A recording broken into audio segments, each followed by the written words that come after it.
Young ছেলেবেলের খালি উদ্ঘাট কথাবার্তা দেখলি আর মানে শরীরটা আর তেনা ছিড়া খেয়ে যায়। কি এই দোকানে তোমার কাজ কি?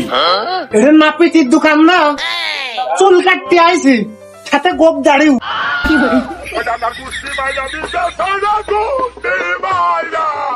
অমনি সুযোগ পাইলে একটু টিটকিরি ঠাপাইলে আমাকে না পিটিলে চুল কাটার দোকান হয়ে বসে না। তাহলে আর মাথায় হেলো ঢেলা না মেরে কিটা পারবে? প্রকাশেন তোর এটা কিসির দোকান? মশিয়ার ভাই, আজ 2 বছর ধরে টুকিটাকি করে কাপড় বেচছিলাম। আর তুমি আমার সাথে তুমি জানো না এটা সার দোকানটা জানো না তোমরা? আমি তো তাই জানি, আমার ওই চকু ডেকে কছিল এটা সার দোকান। তো তোর পেটের মধ্যে কি ডেকে কষছে এটা কিসির দোকান? এই যে কাশেম টি স্টল, এখানে যে দুনিয়া যত অশ্লীলতাদের টেস্ট মারা হয় এটা সবাই জানে। এই তাহলে নাপিতের দোকানে মানুষ কাটতে যায়?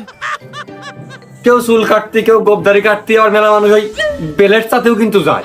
তালি ক চার দোকানে মানুষ কাটতে আসে? চা পান অনেকে লাস্টে বিড়িও টানে। এখন কিডা কোন মতলবে আসে সেই তো ভালো জানে। তালি যদি আমি চুলি খাটবো তালি নাপিতির দোকানে থাকবো না? চার দোকানে তালি মানুষ চা খাতে আসে, তার যে শোনার কি দরকার ছিল? আমি কোনে আইছি?